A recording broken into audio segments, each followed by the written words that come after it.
जय हिंद साथियों, एक बार फिर से स्वागत है आप सबका आपके विद्या विहार के एजुकेशनल प्लेटफॉर्म पर। तो आज हम लोग ट्रिग्नोमेट्री का थर्ड पार्ट को कंटिन्यू करेंगे। इसके पहले ट्रिग्नोमेट्री का 2 लेक्चर्स हो चुका है। तो 2 लेक्चर जो हो चुका है उसमें हम लोग बेसिक डिस्कस किए थे ट्रिग्नोमेट्री का। तो आज हम लोग उसको कंटिन्यू करेंगे। तो ट्रिग्नोमेट्री में हम लोग बेसिकली क्या देखे थे कि ट्रिग्नोमेट्री का 6 ट्रिग्नोमेट्रिक रेशियोज होते हैं, ठीक है। उसका फॉर्मूला क्या होता है, हम लोग कैसे निकाले थे ट्रिक के साथ, और बहुत सारे ट्रिग्नोमेट्री में जो फॉर्मूले होते हैं उसको हम लोग हेक्सागोनल ट्रिक के साथ निकाल चुके हैं। कुछ जिन लोगों ने नहीं देखा है वो प्लेलिस्ट में जाके बाकी 2 वीडियोस को देख लेना है, पार्ट 1 और पार्ट 2 को। आज का जो वीडियो है ये हमारा पार्ट 3 होगा ट्रिग्नोमेट्री का। तो अब पार्ट 3 को हम लोग कंटिन्यू करते हैं। तो ट्रिग्नोमेट्री के लिए बेसिकली हम लोग क्या डिस्कस किए थे, ट्रिग्नोमेट्री किसके लिए लेते हैं हम लोग, trigonometry is always taken for right angle triangle. तो हम लोग राइट एंगल ट्राइंगल एक बना लेते हैं ABC, right angle at C। यहाँ पे कोई एंगल बना लेते हैं थीटा। जिधर भी थीटा रहेगा ना, जिस वाले भी साइड में भी, उसी को बेस ट्रीट करेंगे और दूसरे वाले को परपेंडिकुलर। अगर हम लोग इसको ऐसे बना लेते हैं ABC, थीटा अगर यहाँ लेते हैं राइट एंगल एट 90, तो इसको बेस ट्रीट करेंगे। AB will be treated as base, यहाँ लिख देते हैं ये बेस, इस केस में ये बेस, ये क्या हो जाएगा परपेंडिकुलर, और ये हाइपोटेन्यूस। हाइपोटेन्यूस जो हमेशा 90 डिग्री का ऑपोजिट में रहेगा। बेस को हम लोग B से रिप्रेजेंट करते हैं, ये बेस हो गया, ये परपेंडिकुलर हो गया, और ये क्या हो गया हाइपोटेन्यूस। तो हम लोग क्या देखे थे, अगर हम लोग कोई भी राइट एंगल ट्राइंगल में पाइथागोरस थ्योरम फॉलो करते हैं, तो पाइथागोरस थ्योरम में क्या देखे थे हम लोग कि P² plus B² gives H², means perpendicular का स्क्वायर प्लस बेस का स्क्वायर हम लोग को हाइपोटेन्यूस का स्क्वायर देता है। परपेंडिकुलर मतलब लंब, बेस मतलब आधार, हाइपोटेन्यूस मतलब कर्ण। जो हिंदी मीडियम वाले बच्चे हैं उनको भी समझने में दिक्कत ना हो। तो अब पहले क्या किए थे, एक हम फॉर्मूला डिराइव किया था जिसमें दोनों साइड हम लोग H² से डिवाइड करते हैं। ये पहला था हमारा कि दोनों साइड किससे डिवाइड कर देते हैं, H² से। H² से डिवाइड करने के बाद क्या आ जाएगा, P² bye H², B² bye H², और ये H² बाय H² हमेशा 1 आएगा। ट्रिग्नोमेट्रिक रेशियोज में जब आप जाते हैं तो ये देख रहे हैं P/H किसका फॉर्मूला हो जाता है, साइन थीटा का होता है, साइन थीटा। लेकिन यहाँ दोनों में स्क्वायर है तो होल स्क्वायर कर देते हैं। B/H क्या हो जाएगा, कॉस थीटा, ये पूरे का स्क्वायर इक्वल्स टू 1। जब भी हम लोग स्क्वायर लिखते हैं तो स्क्वायर यहाँ पे लिखेंगे साइन स्क्वायर थीटा, थीटा के ऊपर स्क्वायर नहीं लगाते, ये ऐसे लिखा ही जाता है sine square theta plus cos square theta equal to 1। ये एक फार्मूला हमारा आ जाता है। ट्रिग्नोमेट्रिक आइडेंटिटीज़ का ये पहला फार्मूला होता है। काफ़ी इजी फार्मूला है, ये आपको मतलब हर बुक में देखने को मिल जाएगा। और क्या है कि इसका क्वेश्चंस भी काफ़ी मतलब मिलेंगे आपको सॉल्व करने के लिए। तो ये हो जाता है, ये पहला हमारा ट्रिग्नोमेट्रिक आइडेंटिटीज़ हो जाता है इस टाइप वाले में। दूसरे की अगर बात करते हैं तो अभी हम लोग क्या किए ना कि H² से दोनों से डिवाइड किए। अब आप एक बार करके देखना, P² से दोनों साइड डिवाइड कर लेना, तीसरा केस में B² से दोनों साइड डिवाइड कर लेना, तो वो फिर आपको 2 और फॉर्मूले मिल जाएंगे। तो ट्रिग्नोमेट्रिक रेशियोज चलिए जो लोग नहीं जान रहे हैं उनके लिए लिख देते हैं यहाँ पे, sine theta, cos theta, tan theta, cosec theta, sec theta और कॉट थीटा। ये बताया हुआ है, ये 6 ट्रिग्नोमेट्रिक रेशियोज होते हैं। ट्रिक के साथ फिर देख लेंगे एक बार। पहले शुरू का 3 देखेंगे, पंडित, भोला, प्रसाद, हरे हरे बोल। अब यहाँ कॉसेक थीटा जो होता है ना वो साइन थीटा का रिवर्स होता है, इन्वर्स होता है। तो यहाँ पे जैसे P/H है, ये क्या हो जाएगा H/P। Sec theta cos theta का होता है, ये क्या हो जाएगा H/B, और ये क्या हो जाएगा B/P। ये भी इसलिए लिख दे रहे हैं क्योंकि हम लोग और भी डेरिवेशन जो करेंगे फार्मूला का तो उसमें यूज़ पड़ेगा। अभी हम लोग पहला फार्मूला क्या किए थे, ये हमारा पहला फार्मूला हो जाता है, इसको भी लिख ही लेते हैं साइड में। Sign square theta plus cos square theta gives you 1। ये हमारा पहला फार्मूला हो गया। दूसरा के लिए क्या करते हैं, हमारा ये पाइथागोरस वाला फार्मूला तो यही रहेगा, पाइथागोरस वाला फार्मूला तो यही है। अब करना क्या, ये सेकंड हो गया हमारा। अभी H² से डिवाइड किए थे, अब डिवाइड करते हैं P² से। दोनों साइड हम लोग P² से डिवाइड कर लेते हैं। यहाँ पे आप देख रहे हो 3 चीज़ है, P² B² H²। एक H² हो गया, अब P² से करेंगे फिर B² से करेंगे, ये हमारा सेकंड है। तो हम लोग यहाँ करेंगे P² बाई P² प्लस ये हो जाएगा B² by P² equals to H² by P²। अब आप यहाँ देखोगे P square by P square 1 हो जाएगा। बी बाई पी यहाँ पे देखिए किसका रेशियो है, कॉट का है, बी बाई पी, लेकिन यहाँ पे स्क्वायर है तो यहाँ पे लिख सकते हैं कॉट थीटा का होल स्क्वायर। और यहाँ एच बाई पी है, एच बाई पी किसका हो जाता है, कॉसेक थीटा का, कॉसेक थीटा का ये होल स्क्वायर हो जाएगा।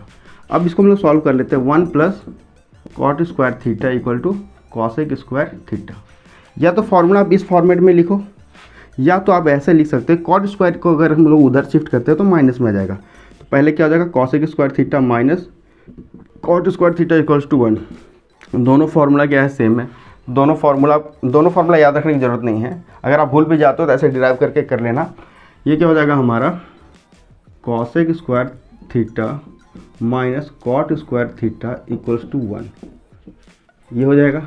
अब थर्ड केस क्या बताए थे, अभी एच स्क्वायर से डिवाइड कर लिए, पी स्क्वायर से कर लिए, अब बच रहा है बी स्क्वायर, दोनों साइड बी स्क्वायर से डिवाइड करके देखते हैं, वो हमारा हो जाएगा थर्ड, ये हमारा थर्ड रहेगा। इसको दोनों साइड क्या करते हैं, बी स्क्वायर से डिवाइड कर लेते हैं। बी स्क्वायर से डिवाइड करने के बाद जब इसको सॉल्व करेंगे, P square by B square plus B square by B square equal to H square by B square, यही होगा। P square by B square आप देख सकते हैं वहाँ पे, P square by B square क्या हो जाएगा, पी बाई बी यहाँ पे क्या है, यहाँ लिखा हुआ है तो एक टेन थीटा हो जाएगा। इसको लिख सकते हैं टेन थीटा का होल स्क्वायर, क्योंकि पूरे के ऊपर स्क्वायर है, प्लस बी, ये तो 1 हो जाएगा। एच बाई बी देखिए क्या है, सेक थीटा, तो ये स्क्वायर है ना पूरा, सेक थीटा का होल स्क्वायर। इसको जब सॉल्व करते हैं ये क्या आएगा, tan square theta plus 1 equal to sec square theta. इसको ऐसे भी लिख सकते हैं, एक तो ये फॉर्मूला हमारा हो गया 1 plus tan square theta equal to sec square theta, या तो अगर हम ये ट्रिग्नोमेट्रिक आइडेंटिटीज़ को उधर शिफ्ट करते हैं तो सेक स्क्वायर थीटा तो रहेगा ही, टेन थीटा उधर जाके क्या हो जाएगा, माइनस टेन स्क्वायर थीटा, और इधर क्या बच जाएगा 1। तो ये हो गया हमारा formula, means sec square theta minus tan square theta equals to 1, ये हो गया। तो ये 3 ट्रिग्नोमेट्रिक रेशियोज है जो आपको बेसिक क्लास 10 से लेकर 12 तक में हमेशा काम आएगा। और जो कॉम्पिटिटिव एग्जाम्स में होता है उसमें भी बहुत सारे क्वेश्चन ऐसा डाल दिया जाता है जहाँ पे इसका यूज़ हो ही जाता है, तो ये चीज़ को आपको ध्यान रखना है। अब 1-2 बार प्रैक्टिस करते करते ये दिमाग में सेट हो जाएगा, ऐसे मतलब डिराइव करने की बार बार ज़रूरत नहीं पड़ेगी। लेकिन एकेडमिक में हो सकता है डेरिवेशन करने दे तो वहाँ पे ज़रूरत पड़ जाएगा ऐसा डिराइव करने की, लेकिन मेरे हिसाब से तो देना नहीं चाहिए। इसके बाद हम लोग इसको ऐसे भी तो लिख सकते हैं, अगर देखा जाए तो sine square theta plus cos square theta, इसका वैल्यू क्या होता है 1।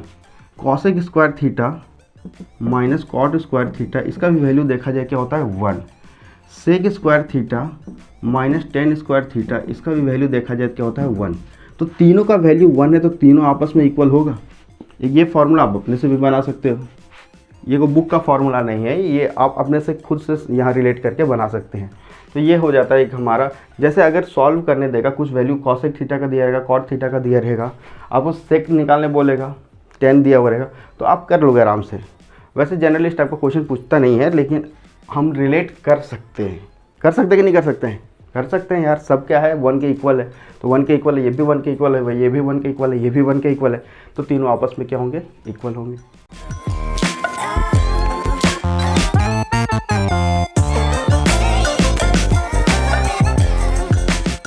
ये थर्ड लेक्चर में अभी तक बहुत सारे फार्मूले मिल गए हैं, बहुत ही सारे। अब बहुत सारे फार्मूले में क्या होता है ना, याद करना दिक्कत हो जाएगा, तो हम कभी ये आपको ये नहीं बोल रहे हैं कि आप इसको रटो, याद करो, कभी नहीं बोले, हमेशा बोले तरीके से चलना है। ट्रिक भी काफ़ी बताया हुआ है, तो आपका कोई भी क्वेश्चन आएगा आप वो ट्रिक लगा लेना, 2 मिनट लगेगा, आपका सारा सॉल्व हो जाएगा। अब आगे मूव करते हैं हम लोग कुछ ट्रिग्नोमेट्रिक वैल्यूज़ के बारे में।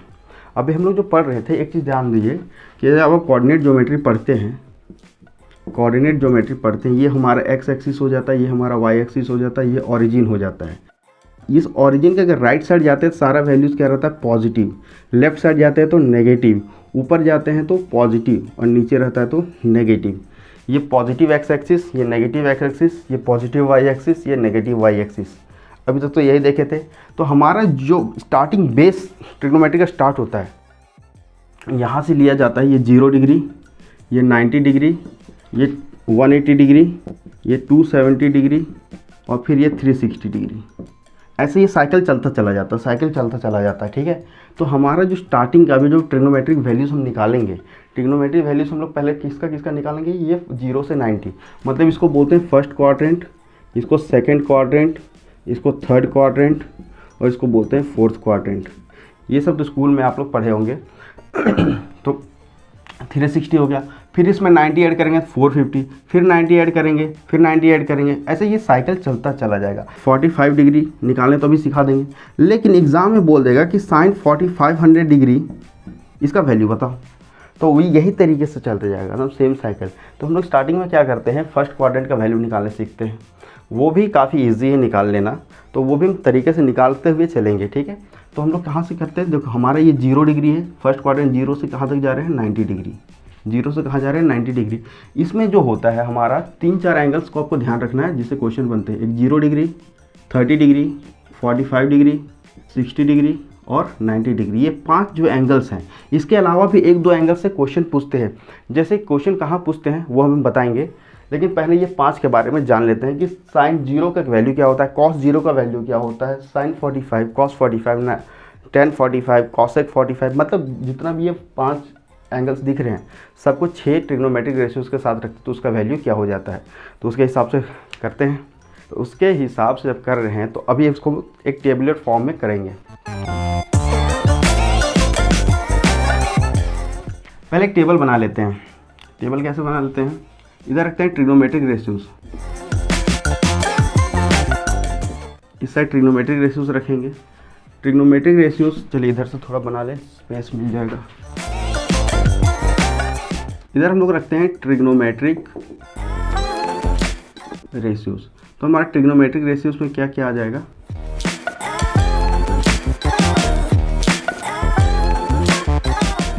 ये हमारा 6 ट्रिग्नोमेट्रिक रेशियोज आ जाते हैं, ठीक है। ये 6 ट्रिग्नोमेट्रिक रेशियोज आ गए हैं। अब इसको हम लोग क्या करेंगे, यहाँ थीटा का वैल्यू यहाँ पे हम लोग रख लेते हैं, थीटा इक्वल्स टू 0 डिग्री। इसका क्या वैल्यू आएगा, थीटा 0 डिग्री का रखते हैं, तो अगर हम लोग थीटा अभी क्या बताए 0 के बाद 30 डिग्री, थीटा फिर 45 डिग्री, थीटा का वैल्यू 60 डिग्री, थीटा का वैल्यू 90 डिग्री। एक ये टेबल बना लेते हैं। ये टेबल बनाने के बाद अब देखते हैं कि किसका क्या वैल्यू है। 2 का वैल्यू पहले निकाल लेते हैं, फिर बाकी का वैल्यू हम लोग पुट करते जाएंगे। तो सबसे पहले क्या करते हैं, यहाँ देखिए ये हमारा जो एंगल स्टार्ट हुआ कहाँ से स्टार्ट हुआ, 0 से। 0 दूसरा एंगल है 30 डिग्री, 45 डिग्री, 60 डिग्री, 90 डिग्री। अगर हम यहाँ पे करते हैं 0, फिर यहाँ 30 डिग्री, फिर यहाँ 45 डिग्री, यहाँ 60 डिग्री और फाइनली 90 डिग्री। अब देखिए स्टार्ट कहाँ से हो रहा है, 0। अब इसको हम लोग ना होल नंबर के टर्म में लेके चलेंगे। तो होल नंबर हमारा स्टार्ट कहाँ से होता है, 0 से स्टार्ट होता है। तो होल नंबर 0 का 0, ये फिर क्या आ जाएगा 1, फिर ये 2, ये 3 और ये 4। अब ऊपर वाला भूल जाओ, अब हमारा फोकस किस पे रहेगा, इस पे रहेगा। तो इसमें सबसे बड़ा नंबर किसमें कौन सा दिख रहा है, 0, 1, 2, 3, 4 में से सबसे बड़ा नंबर दिख रहा है 4। तो हम लोग क्या करते हैं, 4 से सबको डिवाइड कर लेते हैं। 4 से डिवाइड करने के बाद सबका रूट निकाल देते हैं। रूट निकाल देना है, रूट निकाल दिए तो 0 divided by something that gives 0। 0 का रूट भी क्या आ जाएगा, 0 का रूट भी क्या आ जाएगा 0। 1 यहाँ पे रूट के अंदर क्या है 1 और 4, तो 1 का स्क्वायर रूट क्या हो जाएगा 1 और 4 का क्या हो जाएगा 2। यहाँ पे देखिए अगर इसको कट करते हैं 1 ये 2 टाइम्स, तो 1 का स्क्वायर रूट तो 1 होगा, 2 का नहीं निकलेगा तो 2 को एज इट इज छोड़ देंगे 1/√2। यहाँ 3 का तो नहीं निकल सकता तो 3 को एज इट इज छोड़ देंगे, 4 को बाहर निकालते हैं तो 2 निकलेगा। 4 डिवाइडेड बाय 4 दैट गिव्स 1, तो 1 का जैसे इसको कट करेंगे 1, तो 1 का स्क्वायर रूट क्या आ जाएगा 1। तो हमारा देखिए पहले साइन के टर्म में चलेंगे, स्टार्टिंग हम लोग साइन से करते हैं।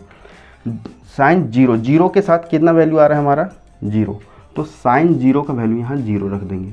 उसके बाद 30 के साथ देखिए 1/2 आ रहा है, तो यहाँ पे क्या रखेंगे 1/2।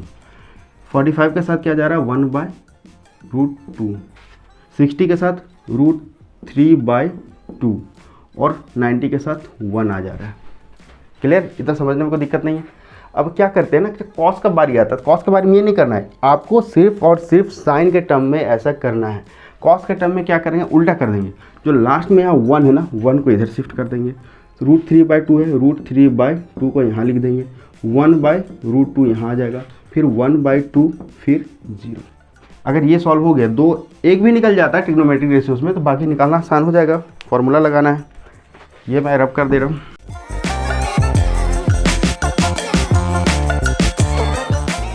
अगर हम टेन थीटा की बात करते हैं तो हम लोग पिछले क्लासेस में देखें टेन थीटा का फॉर्मूला क्या होता है, sine theta by cos theta. होता है कि नहीं होता है? टेन थीटा क्या होता है, sine theta by cos theta. तो sine theta by cos theta, चलिए अगर नहीं दिख रहा है तो यहाँ पे हम लिख दे रहे हैं टेन थीटा क्या होता है, sine theta by cos theta, यही होता है। तो साइन थीटा का वैल्यू यहाँ पे क्या है, 0, और कॉस थीटा का वैल्यू क्या है यहाँ 1, क्योंकि अगर हमको टेन 0 निकालना है, टेन 0 क्या होगा, sine 0 degree by cos 0 degree, यही होगा ना, क्योंकि थीटा के टर्म में ले रहे हैं। थीटा अगर 0 पुट करते हैं तो इसमें भी 0 और 0 पुट करना पड़ेगा। साइन 0 होता है और कॉस 0 क्या होता है, 1 होता है। पुट कर दिए, जब इसको हम सॉल्व करते हैं तो ये क्या आ जाएगा, हमारा 0 आ जाएगा। तो टेन थीटा का वैल्यू जब 0 रखते हैं तो हमारा वैल्यू क्या आ जाएगा, 0। सिमिलरली अगर 1/2 और √3/2 को sign theta by cos theta, that gives you tan theta. तो अगर 30 डिग्री का टेन 30 डिग्री क्या होगा, साइन 30 डिग्री और कॉस 30 डिग्री। तो ये 2 और 2 एक दूसरे को कैंसिल आउट करके क्या बचेगा, 1/√3। अगर टेन 45 डिग्री की बात करते हैं तो साइन 45 बाय कॉस 45 दोनों सेम है। This divided by this, that gives you 1। यहाँ पे देखते हैं टेन 60 डिग्री की वैल्यू अगर निकालना चाहते हैं तो क्या होगा, √3/2 डिवाइडेड बाय 1/2। तो 1 यहाँ 2 और 2 एक दूसरे को कैंसिल कर देगा, √3/1, ये क्या जाएगा, √3। अब यहाँ पे आते हैं, अगर हम टेन 90 की वैल्यू निकालते हैं, टेन 90 मतलब sine 90 by cos 90, tan 90 degree क्या हो जाएगा, साइन 90 बाय कॉस 90 डिग्री, इस फॉर्मूले से tan 90 by cos 90, sorry sine 90 by cos 90। Sine 90 क्या दिया हुआ, हमारा 1 दिया हुआ, और ये क्या दिया हुआ, 0। अब यहाँ पे देखिए बहुत सारे लोगों को कन्फ्यूजन होता है, ये सीधे आंसर बोलेंगे समथिंग डिवाइडेड बाय 0 गिव्स 0। नहीं है वैसा, ये आप डिवाइड कर ही नहीं सकते। 1 0 के कंपैरिजन में काफ़ी बड़ा नंबर होता है, आप डिवाइड करते चले जाएगा, ये कभी कटने वाला नहीं है। मतलब अगर आप देखो 1 को डिवाइड करते हैं तो 0 में कितना बड़ा भी नंबर डाल दो, कितना बड़ा भी नंबर डाल दो, ये 0 ही आएगा। फिर से 1 बच गया, फिर से 0 में कोई नंबर डालते जाओ तो ये क्या होगा, काफ़ी बड़ा number, means when 1 is compare to 0 it is very large. तो क्या होगा, इसके केस में हम लोग इन्फिनाइट ले लेते हैं। इन्फिनिटी का साइन ऐसे होता है, मतलब 1 डिवाइडेड बाय 0 क्या हो जाएगा, इन्फिनिटी। ये 3 आ गया ना, ये 3 के बाद क्या हो जाएगा, बाकी 3 निकालना और आसान हो जाता है। कॉसेक थीटा क्या होता है, साइन थीटा का इन्वर्स होता है। इन्वर्स मतलब कॉसेक थीटा को लिख सकते हैं 1/sin 1 cosec 0, 1/sin 0, 1/sin 0, sign 0 कितना है, 0। तो 1/sin 0 ये क्या हो जाएगा, समथिंग डिवाइडेड बाय 0, हमारा क्या आ जाएगा, इन्फिनिटी, नॉट डिफाइंड। तो इसका वैल्यू सीधे हम लोग ऐसे लिख लेते हैं या फिर ऐसे रहने देते हैं, चलिए पूरा लिख ही लेते हैं। फॉर्मूला के हिसाब से चलिएगा तो सारा बनता चला जाएगा। यहाँ पे अगर हम बात करते हैं कॉसेक 30 डिग्री तो 1/sin 30 डिग्री, 1/1/2 ये क्या दे देगा आपको, 2। यहाँ पे देखेंगे तो √2/1 दे देगा, दैट इज़ √2। यहाँ पे देखेंगे 2/√3 दे देगा। बस इसको इन्वर्स करते जाना, ये भी क्या आ जाएगा, 1 आ जाएगा। अब हम लोग चलते हैं सेक के टर्म में। सेक क्या होता है, कॉस का इन्वर्स होता है। तो सेक 0 करेंगे तो cos 1/cos 0, sec 0 equal to 1/cos 0, 1/cos 0 क्या है, 1, तो ये क्या आ जाएगा 1। इसके केस में देखेंगे तो 2/√3, यहाँ देखेंगे तो ये भी क्या आ जाएगा, √2 आ जाएगा, √2 हो गया। यहाँ पे जब इसको इन्वर्स करते हैं तो क्या आ जाएगा, ये 2 आ जाएगा।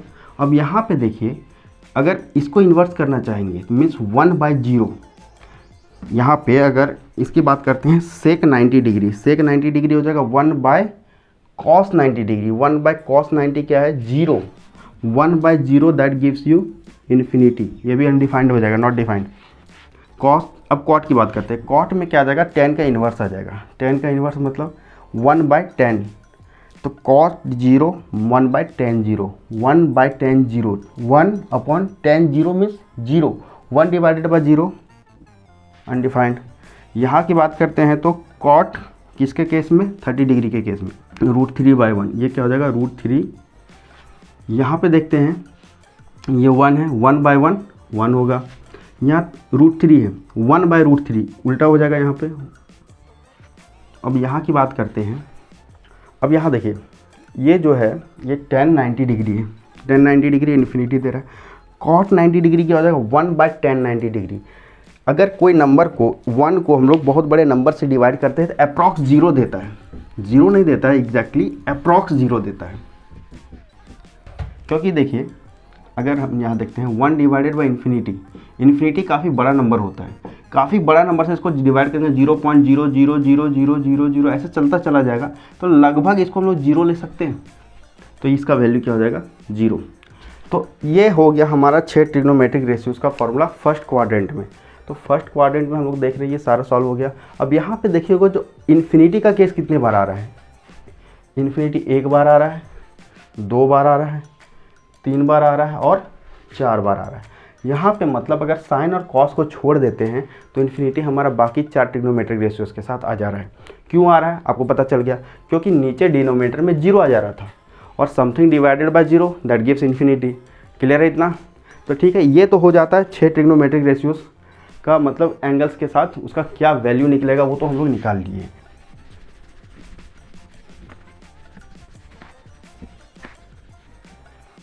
तो अभी ट्रिग्नोमेट्रिक रेशियोज़ का जो हम लोग वैल्यूज़ निकाले 0 से 90 डिग्री के बीच में, तो उससे आइए चलिए कुछ और फॉर्मूला डिराइव कर लेते हैं।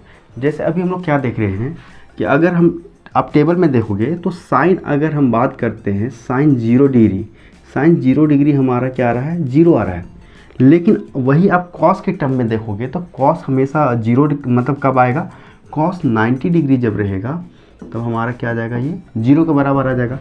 साइन के टर्म की बात करते हैं, साइन अगर 30 डिग्री अगर हमारा है 1/2, तो जो कॉस के टर्म में देखेंगे तो कॉस हमारा क्या हो जाएगा 60 डिग्री आ जाएगा 1/2। अब देख लोगे कि ये 30 और ये 60, ये 0 और ये 90, मतलब जो भी एंगल साइन और कॉस का आ रहा है दोनों को अगर हम ऐड करते हैं तो हमारा क्या आएगा 90 डिग्री आ जाएगा। आप टेबल में जाके वैल्यूज़ चेक कर लेना तो वही आएगा। अगर हम लोग वही बात करते हैं साइन अगर 45 डिग्री की बात करते हैं तो साइन 45 हमेशा क्या आएगा 1/√2। कॉस के टर्म में देखेंगे 1/√2 कब आता है, कॉस के टर्म में भी आता है 45 डिग्री के केस में। मतलब हम लोग ये चीज़ कंक्लूड कर सकते हैं ना कि ये 45, ये 45, ये 30, ये 60, ये 0 और वो 90, मतलब ये दोनों को आपस में जब ऐड करेंगे 90, 30, 60, 90, 45, 45, 90 आ जाएगा। मतलब हम इसको ऐसे भी तो लिख सकते हैं, कॉस 90 है, कॉस 90 को अगर हम लिखना चाहेंगे तो इसको कन्वर्ट कर सकते हैं, कॉस 90 यहाँ पे क्या है 0 -0 कर सकते हैं, वही आएगा हमारा कॉस 90 ही आएगा। अगर यहाँ की बात करते हैं, यहाँ पे 60 था लेकिन हम लोग यहाँ पे लिख सकते हैं 90 माइनस ये 30 है, यहाँ पे लिख सकते हैं 30 डिग्री, ये डिग्रीज में है। यहाँ पे देखिए 45 है, तो अगर 90 इसके टर्म में लिखना चाहेंगे तो 90 माइनस यहाँ पे जो एंगल है 45 वही रखना है 45 डिग्री, तो हमारा क्या आ जाएगा 45 आ जाएगा। क्लियर है इतना? तो देख रहे हैं हमारा कि ये cos 90 ये क्या आ जाएगा हमारा cos 90 आ जाएगा, cos 90 इसका वैल्यू 0, ये हमारा cos 60 आ जाएगा, cos 60 का वैल्यू क्या आ जाएगा 1/2, ये हमारा cos 45 आ जाएगा 45 डिग्री, इसका वैल्यू 1/√2। तो इससे हम एक फार्मूला डिराइव कर सकते हैं, sine theta will be equal to cos 90 degree minus theta, ये फार्मूला आएगा, समझ में आएगा। सिमिलरली अगर हम लोग कॉस के टर्म में करना चाहेंगे तो कॉस क्या हो जाएगा साइन 90 डिग्री माइनस थीटा। ये दो फार्मूला तो हम लोग वैल्यूज़ डाल के पुट करके देख लिए कि हाँ हमारा आंसर क्या आ रहा है, ये फार्मूला क्या है सही है। इसके अलावा भी हम लोग बाकी 4 ट्रिग्नोमेट्रिक रेशियोज है उसका भी रिलेशन करके देख लेते हैं। जब हम लोग देख रहे हैं तो अभी हमारा पहला फार्मूला क्या आ गया था, sine 90 minus theta will gives cos theta. अगर हम सेकंड फार्मूला देख रहे हैं तो cos 90 minus theta will gives sine theta. Third में अगर बात करते हैं tan 90 माइनस थीटा, इसकी बात करते हैं तो ये हमारा क्या देगा कॉट थीटा देगा। फोर्थ नंबर की बात करते हैं कॉट 90 माइनस थीटा, ये सारा का सारा क्या डिग्रीज में, ये हमारा क्या दे देगा tan थीटा। फिफ्थ नंबर में अगर सेक 90 माइनस थीटा की बात करते हैं ये हमारा दे देगा कॉसेक थीटा। और लास्ट में अगर हम लोग कॉसेक 90 डिग्री माइनस थीटा की बात करते हैं ये हमारा दे देगा सेक थीटा। तो यहाँ पे आप देख रहे हैं कि 6 हमारे रिलेशंस आ रहा है, कौन कौन सा आ जा रहा है, साइन और कॉस एक दूसरे में इंटर कन्वर्ट हो जा रहे हैं, टेन और कॉट और फिर सेक और कॉसेक। तो यहाँ ध्यान देने वाली बात क्या है ना कि यहाँ पर देखना आप साइन और कॉस का वैल्यू हम लोग चेक कर लिए। तो साइन को कॉस में कैसे बदल सकते हैं, कॉस को साइन में कैसे बदल सकते हैं, पता चल गया। अब साइन का उल्टा क्या होता है, कॉसेक, और कॉस का उल्टा क्या होता है, सेक। तो सेक और कॉसेक, सेक और कॉसेक और सेक एक दूसरे के साथ आ जाएंगे। साइन और कॉस जैसे एक दूसरे के साथ आ रहे हैं, इनका उल्टा भी जो होगा वो एक दूसरे के साथ आएंगे। टेन और कॉट एक साथ आ जाएंगे, टेन और कॉट एक दूसरे का उल्टा है। तो ये हमारा 6 रिलेशन हो जाता है। तो ये जो टेबल हम लोग बनाए थे, टेबल का वैल्यू यहाँ पर पुट करके देख सकते हो ना, तो हमारा रिलेशन क्या आएगा, सेम आएगा। बस ध्यान रखने वाली बात ये है ना कि ये जो एंगल है साइन के साथ और कॉस के साथ, दोनों को ऐड करने पे ना क्या आएगा, 90 डिग्री। ये भी यहाँ पे भी एंगल, ये भी एंगल, सारे एंगल्स को अगर हम लोग ऐड करते हैं वो आना चाहिए 90 डिग्री, तभी ये relations valid, otherwise it is not valid. Clear. तब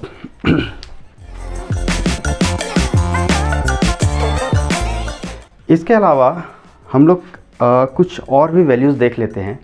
जैसे आप फिजिक्स का क्वेश्चन जब सॉल्व करोगे तो फिजिक्स का क्वेश्चन में एक प्रोजेक्टाइल का क्वेश्चन आता है। प्रोजेक्टाइल का क्वेश्चन आ जाए या कुछ ऐसा वैल्यूज़ दे दे। अभी हमारा क्या था, 0 डिग्री, 30 डिग्री, 45 डिग्री, 60 डिग्री और 90 डिग्री इसके टर्म में लिए थे। फिजिक्स में जब न्यूमेरिकल सॉल्व करते हैं तो वहाँ पे कुछ अटपटा सा एंगल दे देगा, 37 डिग्री और 53 डिग्री, ये सब कॉमन एंगल्स है। तो उसका वैल्यूज़ भी हम लोग को निकालने के लिए आना चाहिए। तो हम लोग कैसे निकालते हैं, यहाँ पर ध्यान दीजिएगा कि राइट एंगल ट्राइंगल बना लेते हैं हम लोग। राइट एंगल ट्राइंगल, ये बेस हो गया, यहाँ पे हम बना रहे हैं 37 डिग्री। ये ट्राइंगल ABC। दूसरा ट्राइंगल हम बना ले रहे हैं, ये हो जाता है 53 डिग्री। ट्राइंगल का नाम चेंज कर देते हैं PQR। तो यहाँ पे आप ध्यान दे रहे हैं कि यहाँ पे क्या 37 डिग्री, यहाँ 53 डिग्री, दोनों को जब ऐड करते हैं तो हमारा आएगा 90 डिग्री। ऐड करके देख लो, 37 + 53 90 डिग्री आ जा रहा है। 90 डिग्री आ जा रहा है। तो यहाँ पे जो वैल्यूज़ आपको याद क्या रखना है, आपको पता होगा पाइथागोरियन ट्रिपलेट किसको बोलते हैं, 3, 4, 5 सबसे कॉमन एग्जांपल पाइथागोरियन ट्रिपलेट का। पाइथागोरस फॉलो करता है, मतलब 3 स्क्वायर + 4 स्क्वायर, दोनों को ऐड करेंगे 25 होगा। 25 किसका स्क्वायर है, इसका स्क्वायर है। तो पाइथागोरियन ट्रिपलेट है। तो ये 37 और 53 में देखिए छोटा एंगल कौन सा हो जा रहा है, 37 या 53। 37 इज स्मॉलर देन 53। तो यहाँ पे देखिए पाइथागोरियन ट्रिपलेट में जो 5 है, 5 सबसे बड़ा है। तो ये 90 डिग्री अगर यहाँ बनाते हैं हम लोग तो 5 क्या रहेगा, हमेशा हाइपोटेन्यूज 90 डिग्री के सामने, यहाँ पे 90 डिग्री के सामने। अब बच रहा है 3 और 4। 3 और 4 को कहाँ पुट करें, यहाँ पुट करें कि यहाँ पुट करें। जो छोटा एंगल है, छोटा एंगल के सामने वाला साइड भी क्या रहेगा, छोटा रहेगा। 3 अगर यहाँ आ गया तो 4 यहाँ आ गया। ये बड़ा एंगल है, बड़ा एंगल के सामने क्या आ जाएगा, 4 आ जाएगा, यहाँ पे क्या आ जाएगा, 3 आ जाएगा। तो इसका वैल्यू याद रखने के लिए क्या करने पड़ेगा हम लोग को, अगर हम साइन 37 की बात करते हैं, हमारा ये क्या जाता है परपेंडिकुलर, ये बेस और ये हाइपोटेन्यूज। साइन की बात करते हैं तो हम लोग कर चुके थे परपेंडिकुलर बाय हाइपोटेन्यूज। परपेंडिकुलर हमारा 3 है और हाइपोटेन्यूज क्या है 5। इसका वैल्यू हमारा आ जाएगा 3/5। अगर cos 37 की बात करते हैं, cos 37 हमारा क्या हो जाएगा, base by hypotenuse, that is 4/5।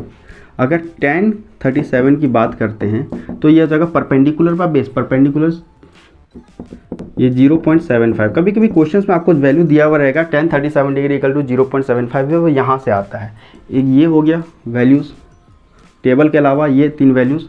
और भी अगर हम 53 के टर्म में बात करते हैं तो साइन 53 डिग्री, साइन हमारा क्या हो जाता है परपेंडिकुलर बाय हाइपोटेन्यूज। परपेंडिकुलर क्या है 4/5। cos 45 degree, cos 53 degree 3/5। और tan 53 डिग्री की बात करते हैं तो हमारा हो जाता है 4/3। ये हो जाता है हमारा वैल्यूज़। तो ये सब क्वेश्चन न्यूमेरिकल्स के टर्म में आपका हेल्प करेंगे। जैसे न्यूमेरिकल्स अगर कैसे दिया जाए, जैसे यहाँ पे कोई एक ग्राउंड है, ग्राउंड में कोई फुटबॉलर है, फुटबॉल यहाँ रखा हुआ, फुटबॉल को ये किक करता है, फुटबॉल किस मोशन में जाएगा, ये प्रोजेक्टाइल मोशन में जाएगा। मतलब धीरे धीरे ऊपर जाएगा, मैक्सिमम हाइट अटेन करेगा, फिर धीरे धीरे क्या आएगा, नीचे आएगा। तो किसी एंगल के साथ ऊपर जा रहा है ना, ये एंगल क्या होगा, थीटा। अगर ये थीटा दिया हुआ रहेगा आपका, वो टेबल जो हम लोग थोड़ी देर पहले बनाए थे 0 डिग्री 30 डिग्री के टर्म में, तो वैल्यू आप आराम से लिख लोगे। लेकिन अगर वो 37 डिग्री यहाँ दे देता है या 53 डिग्री दे देता है तो उसका वैल्यू क्वेश्चन में दिया हुआ रहेगा। अगर नहीं दिया हुआ रहेगा तो उस केस में आप ये वाला चीज़ अप्लाई कर लेना, आपका क्वेश्चन सॉल्व हो जाएगा, न्यूमेरिकल सॉल्व करना आसान हो जाएगा। हम लोग पढ़ रहे हैं मैथ्स और बात कर रहे हैं फिजिक्स की, तो एक चीज़ जान लो, मैथ्स एक ऐसा चूल्हा है जिसमें हर सब्जेक्ट का खाना बनता है। ये चीज़ को ध्यान रखना। तो मैथ्स का चूल्हा में ये खाना बन रहा है, ये खाना का इस्तेमाल कौन कर रहा है, फिजिक्स कर रहा है। मैथ्स में आप केमिस्ट्री में भी देखोगे मैथ्स का इस्तेमाल है। आप कोई भी सब्जेक्ट उठा लो, मैथ्स का यूज़ तो हर जगह रहता है, ठीक है। तो इसीलिए बोला जाता है, हर कोई बोलता है कि मैथ्स एक ऐसा चूल्हा है जिसमें हर सब्जेक्ट का खाना बन रहा है यहाँ पे। तो हम लोग इसी का यूज़ करके फिजिक्स का न्यूमेरिकल सॉल्व करेंगे। तो चलिए वहाँ पे आते हैं, फिर अब आते हैं वापस से टॉपिक पे।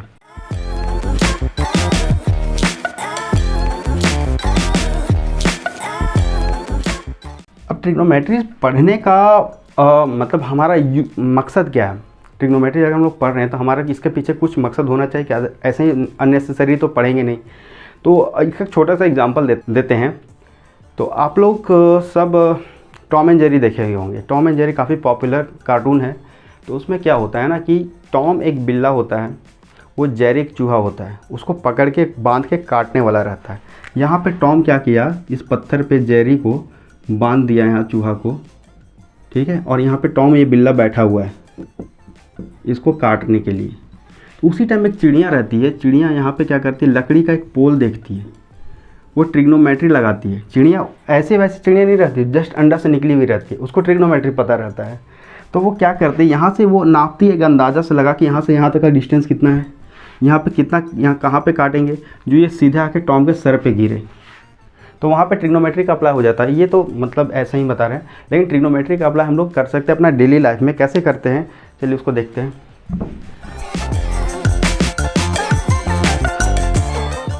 सपोज़ ये आपका एक टावर है, टावर या कोई बिल्डिंग का हाइट है। चलिए इसको पहले कुछ कॉन्सेप्ट देख लेते हैं। ये ग्राउंड है, ग्राउंड में कोई बिल्डिंग यहाँ पे ऐसे खड़ी है। तो दो जन को देखते हैं, दो लोग रहते हैं, एक लोग यहाँ पे खड़े हैं, एक लोग ग्राउंड में है, और एक क्या है, एक बिल्डिंग के हाइट पे। तो इस ग्राउंड के अगर पैरेलली एक लाइन हम लोग ड्रॉ कर लेते हैं तो यहाँ से देखते हैं ये इंसान क्या करेगा, नीचे की ओर देखेगा, और ये इंसान का अगर बिल्डिंग के टॉप पे देखे तो ये ऊपर की ओर देखेगा। तो यहाँ पे हम लोग देख रहे हैं ये किधर देख रहा है, इस ओर देख रहा है, मतलब कुछ एंगल बना के देख रहा है ना, ये कुछ एंगल बना रहा है। इस एंगल को थीटा ले लेते हैं। यहाँ पे अगर बात करते हैं तो ये इंसान नीचे देख रहा है, नीचे देख रहा है मतलब ये एंगल के साथ देख रहा है। ये हम लोग एंगल थीटा ले लें या फिर इसको अल्फ़ा ले लेते हैं, एंगल आप पे डिपेंड करता है। यहाँ पे देखिए ये लाइन और ये लाइन पैरेलल है, तो अल्टरनेट इंटीरियर एंगल से ये लाइन भी क्या हो जाएगा, ये एंगल भी क्या हो जाएगा, अल्फ़ा। अगर कोई इंसान यहाँ खड़ा है, यहाँ से अगर वो देख रहा है तो उसके लिए एंगल क्या हो जाएगा, अल्फ़ा। अगर कोई इंसान ऊपर की ओर देख रहा है, मतलब ये यहाँ से यहाँ ऊपर देख रहा है, ये भी यहाँ से यहाँ ऊपर देख रहा है, तो जब ऊपर की ओर एंगल बनता है तो उसको बोलते हैं एंगल ऑफ एलिवेशन, ठीक है। और ये ऊपर से नीचे की ओर देख रहा है, नीचे देख रहा है, डाउन देख रहा है, D for down, D for depression, तो इसको बोलेंगे एंगल ऑफ डिप्रेशन। तो जनरली देखो एंगल ऑफ डिप्रेशन और एंगल ऑफ एलिवेशन इस केस में क्या है, सेम है। यहाँ थोड़ा अलग है, वो डिपेंड करता है तो आपके क्वेश्चंस पे। तो यहाँ पे देखिए angle of depression, angle of elevation. तो एंगल ऑफ डिप्रेशन किसको बोलते हैं, जब ऊपर से हम लोग नीचे की ओर देखते हैं, जो एंगल बनाता है इसके साथ ग्राउंड के साथ, ग्राउंड के पैरेलल वाले लाइन के साथ, उसको डिप्रेशन बोलेंगे। और एंगल ऑफ एलिवेशन जब हम लोग नीचे से ऊपर की ओर देखते हैं तो ग्राउंड के साथ जो एंगल बनता है उसको क्या बोलते हैं, एंगल ऑफ एलिवेशन। यहाँ तक तो समझ में आ गया। अब करना क्या है, इसका यूज़ करना हम लोग को ट्रिग्नोमेट्री में। इसका एप्लीकेशंस कैसे यूज़ करते हैं, आपके क्वेश्चंस में मेंशन किया हुआ है। If a person is standing on the ground, he is looking at the top of the tower making an angle of elevation of 30 degree 60 degree, ऐसा दिया हुआ रहेगा। तो अब उसका यूज़ कैसे करना है, देखिए यहाँ पे अगर हम बात करते हैं, यहाँ पे एक टावर है, टावर ये ग्राउंड पे खड़ा है, ये ग्राउंड हो गया हमारा, और ये कि टावर या बिल्डिंग या किसी चीज़ का मतलब इस हाइट दिया हुआ है, हम इसको टावर एज कंसीडर करते हैं, ठीक है। टावर का हम लोग को बोल देगा क्वेश्चन में हाइट निकालने के लिए, हाइट हमें पता नहीं है, लेकिन यहाँ पे ये दिया हुआ रहेगा कि एक इंसान यहाँ से टावर के टॉप पे देख रहा है, एंगल ये बना ले रहा है 60 डिग्री, ठीक है। टावर से इसका डिस्टेंस तो हम लोग नाप लेंगे आराम से। टावर से इसका डिस्टेंस मान लो 20 मीटर्स पे डिस्टेंस पे ये खड़ा है, हम लोग को हाइट निकालने के लिए बोला जा रहा है। अब हम टावर पे चढ़ नहीं सकते, अगर चढ़ते तो यहाँ पे मेजरिंग टेप रख के नीचे गिराते और हम लोग मेज़र कर लेते, लेकिन ना हमारे पास मेजरिंग टेप है ना हम टावर पे चढ़ने का कोई सुविधा है। तो हम लोग क्या करेंगे, बस इसको यहाँ से यहाँ तक नाप सकते हैं। और दूसरा हम लोग को ये क्वेश्चन में दिया हुआ रहेगा कि जो ये थीटा एंगल बन रहा है ये कितना बन रहा है, 60 डिग्री बन रहा है। तो हमारा क्या देखो यहाँ पे इसका एप्लीकेशन यूज़ करने के लिए हमारा यहाँ दो चीज़ दिया हुआ है, एक ये 90 डिग्री, यहाँ पे टावर किसी मतलब ग्राउंड पे हमेशा परपेंडिकुलरली खड़ा रहेगा, तो 90 डिग्री के सामने वाला साइड क्या हो जाता है, हाइपोटेन्यूस। यहाँ पे हमारा बेस, अगर इसको एज ए ट्रायंगल ट्रीट करते हैं, एंगल इसके साथ बन रहा है, इसका नेमिंग कर देते हैं ABC। तो BC क्या है, हमारा बेस है, बेस क्या है हमारा BC, ये कितना दिया हुआ है, 20 मीटर्स दिया हुआ है। अब यहाँ पे इंसान खड़ा होकर देख रहा है, यहाँ पे देख रहा है, तो ये वाला एंगल क्या है, एंगल ऑफ एलिवेशन या एंगल ऑफ डिप्रेशन, ये हमारा एंगल ऑफ एलिवेशन है। एलिवेशन मतलब नीचे से ऊपर की ओर देख रहा है, कहाँ तक देख रहा है, यहाँ पे देख रहा है, ठीक है। तो यहाँ पे ये थीटा जो हमारा दिया हुआ है, एंगल ऑफ एलिवेशन, हम थीटा को ट्रीट कर रहे हैं एज 60 डिग्री दिया हुआ है हमारा। अब हमारा निकालने के लिए क्या बोल रहा है, हाइट ऑफ टावर हमें पता नहीं, एच मान लेते हैं। अब यहाँ पे देखिए हमारा क्या क्या दिया हुआ है, ये एच निकालने बोल रहा है, ये दिया हुआ है इस पर, ये क्या हो गया परपेंडिकुलर, ये एच हाइट है, हाइपोटेन्यूस नहीं है ये परपेंडिकुलर है, ये बेस है। तो परपेंडिकुलर और बेस किसके साथ रिलेशन में आता है, टेन के साथ। तो हम लोग in triangle a b c tan theta equal to क्या हो जाएगा हमारा, perpendicular by base, perpendicular a c और बेस क्या है b c, a c by b c. Tan हमारा क्या दिया हुआ है, 60 डिग्री दिया हुआ है। ए सी हमारा हाइट निकालना है, बी सी हमारा 20 मीटर दिया हुआ हमारा। 1060 का वैल्यू अभी टेबल में हम लोग क्या किए थे, √3।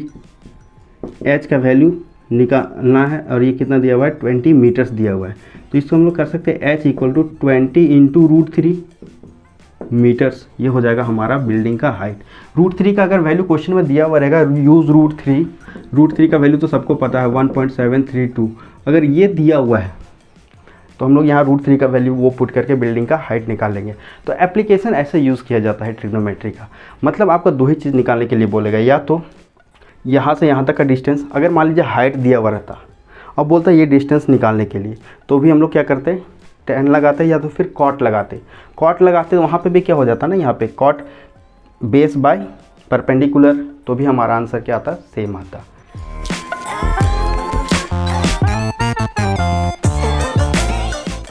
एक और क्वेश्चन ले लेते हैं कि यहाँ पे ये एक नदी है, ठीक है, नदी फ्लो कर रहा है, काफ़ी गहरी नदी है, नदी काफ़ी गहरी है।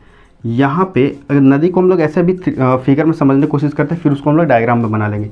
एक साइड यहाँ पे एक बिल्डिंग है और दूसरा बिल्डिंग नदी के दूसरे साइड में, ठीक है।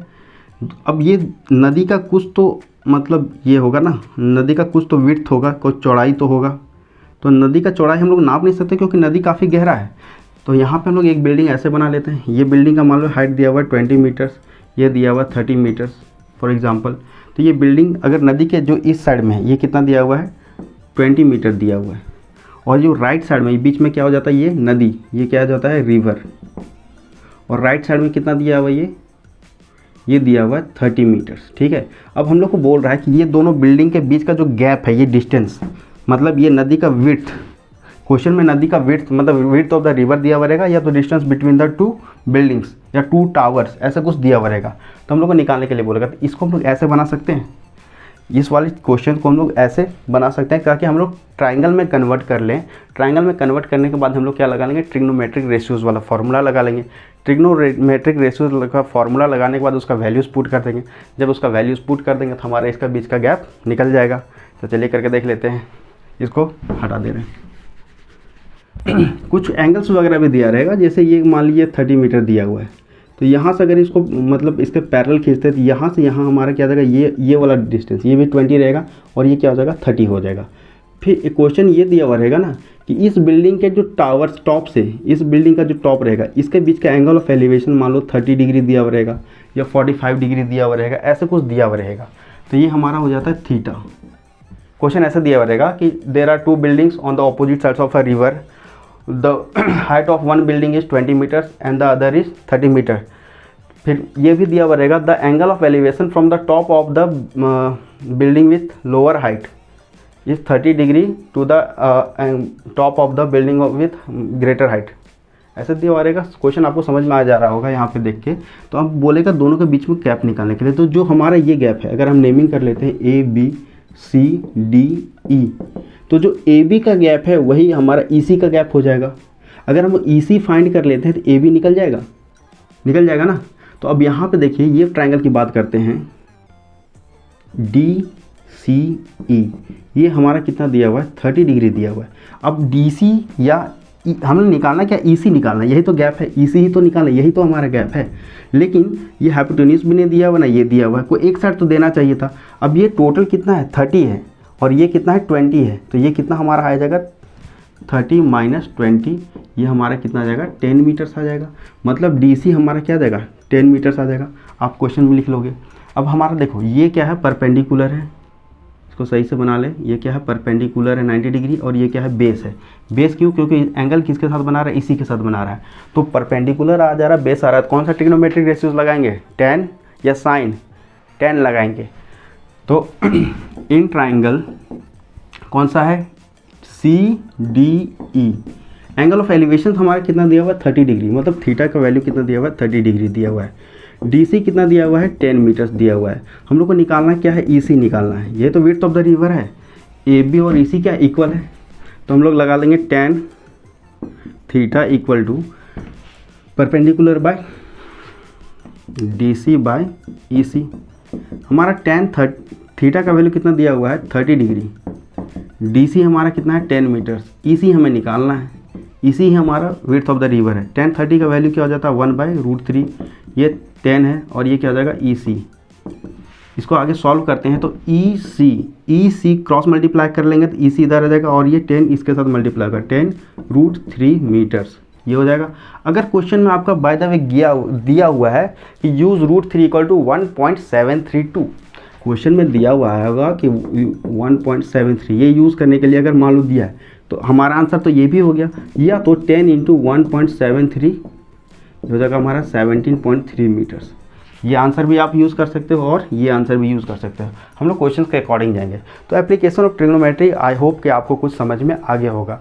तो इसी क्वेश्चंस के साथ हम लोग ये लेक्चर आज ख़त्म करते हैं, फिर मिलते हैं नेक्स्ट वीडियो में नेक्स्ट टॉपिक के साथ।